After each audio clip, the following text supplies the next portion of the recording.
Well, I'm not going to sing, and that's a hard act to follow. You know, you got a governor that's really positive, and you got Andy who's really positive. I really appreciate folks like that. It's just hard to follow them when you're speaking, and I'm going to cut out about 10 minutes of my speech and just cut it down a little bit. What's the most important thing to you in life? Think about it.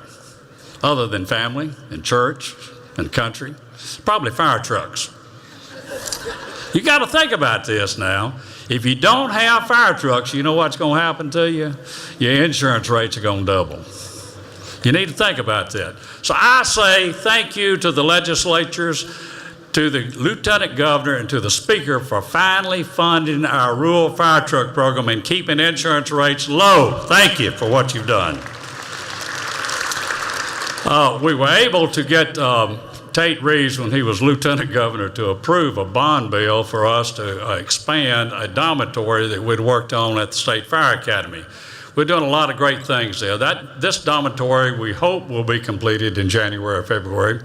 Will allow us to have a catastrophic staging area to have MEMA and the Mississippi Fire Academy first responders to have a place if you have a catastrophic event, or God holds, we hope we don't have a terrorist attack in this country. Fire trucks are important to us. Smoke alarms are important to us. We had 84 fire deaths last year. That's up 20 fire deaths from the previous year. And the only way you stop fire deaths is you got to educate the public.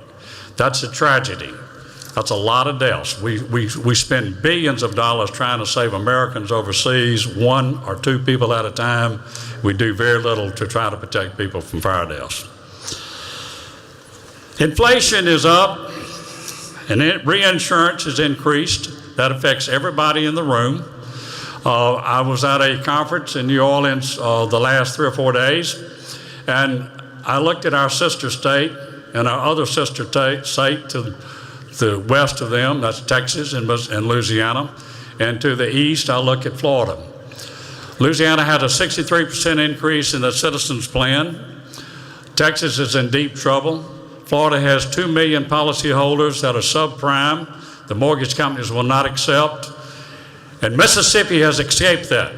And because our legislature has backed us with our wind plan on the Gulf Coast, and we've been able to recruit companies that are solvent. Although we've lost 4 companies in the state of Mississippi, we were able to supplant those 15,000 policyholders with other companies in the state. I truly love my job. I ran for it because I think I'll make a difference. I had planned on retiring when I got out of the legislature, but I ran because I think I truly make a difference in everyday's life for everyone in the state of Mississippi. You see, insurance connects and touches everybody's life before they're born until after they die, and everything in between.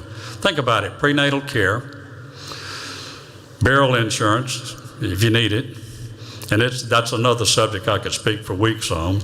It touches everyone in their life. And while I say that, I need to talk about the elephant in the room.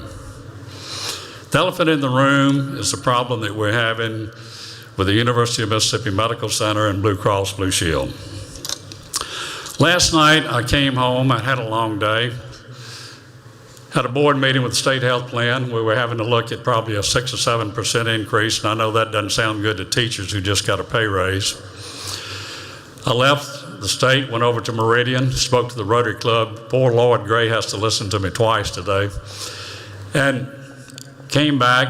We met on climate change in the office, a few other deals, and I got home a little before 5, and Mary said, "Mike, one of the local churches is having a fundraiser for Ukrainian children.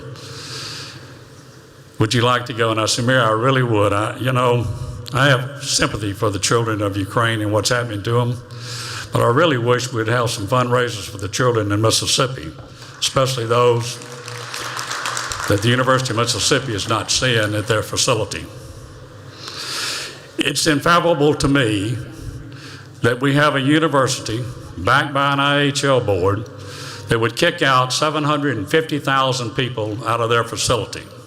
Now, it probably doesn't affect most of you in the room unless you did a liver transplant or a kidney transplant, or you have a child that is sick, or you have the 700 or 800 complaints that I have on my desk from someone who needs to have their child in the pediatric center and has to cut through the red tape and can't be seen and has to go out of state.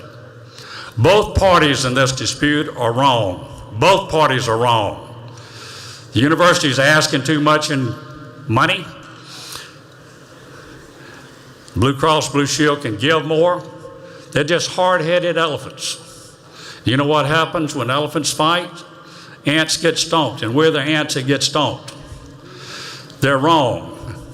I did talk with Al Rankin last night, Glenn Boyce, and some others, and I promised I would be kind to the IHL board. But they're wrong in backing the actions of the University of Mississippi Medical Center. This dispute could have been solved long ago. When you sign a letter canceling a contract in March of this year, saying we're canceling your contract, knowing it would affect 750,000 people and put them out of network, that's wrong. You're using them as pawns for a money grab. That's not right. And on the other side, Blue Cross is not right either. They could pay more, but the problem you see is going to permeate into what we see with Medicare.